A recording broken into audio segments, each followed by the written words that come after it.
हरे कृष्णा। आज मैं आपको राय दामोदर की कथा सुनाती हूँ जो कार्तिक में सुननी चाहिए। इस कथा को गोप अष्टमी से वैकुंठ चौदस तक सुननी चाहिए।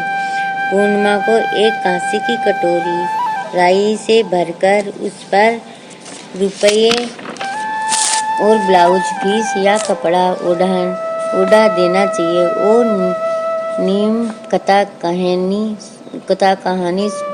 और सुननी चाहिए। एक छोटी सी बच्ची थी, उसके लगन थी कि वह हर कार्तिक नहाती थी। कार्तिक के नहाने वह गंगा जी, यमुना जी और पुष्कर भी जाया करती थी।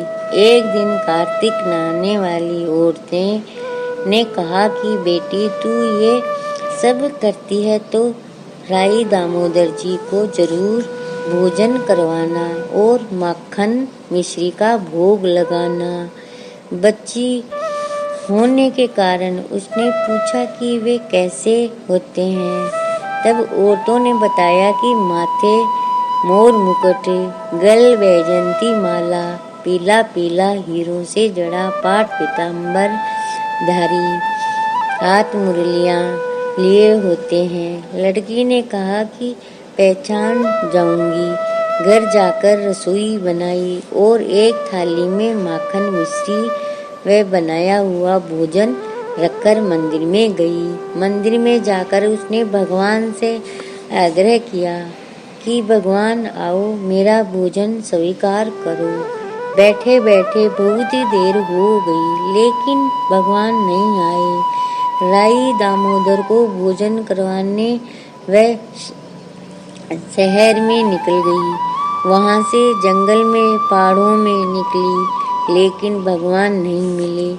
सुबह से शाम हो गई। उसने फिर भगवान से पुकार लगाई, हे मोर मुकुटधारी, हे मुरली मनोहर, हे पाट पीताम्बरधारी, आओ जी, मैंने थाली सजाई है, आप जिमोगा तो मैं जिमूंगी।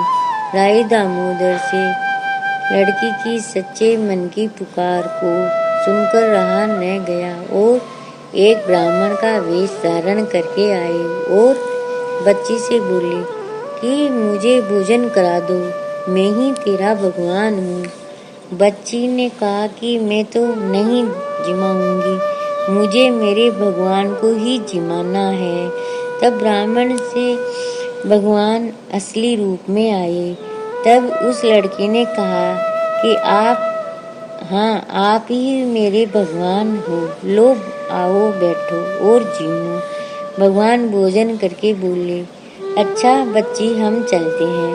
तब वह भी भगवान उनके पीछे पीछे चलने लगी तो कुछ देर में ही भगवान अंतर्ध्यान हो गए। बच्ची खुशी खुशी घर जाकर बोली कि मैंने भगवान के दर्शन कर लिए और मेरे हाथों से उनको भोजन करा के आ रही हूँ। किसी ने विश्वास नहीं किया और किसी ने नहीं। जिसकी जैसी भगवान उसको वैसा ही फल मिलता है। हे भगवान, कहानी करते सुनते और मुकारा पढ़ने वाले सभी को मन की इच्छा पूर्ण करना। बोलो राय दामोदर कार्तिका ठाकुर जी महाराज की जय।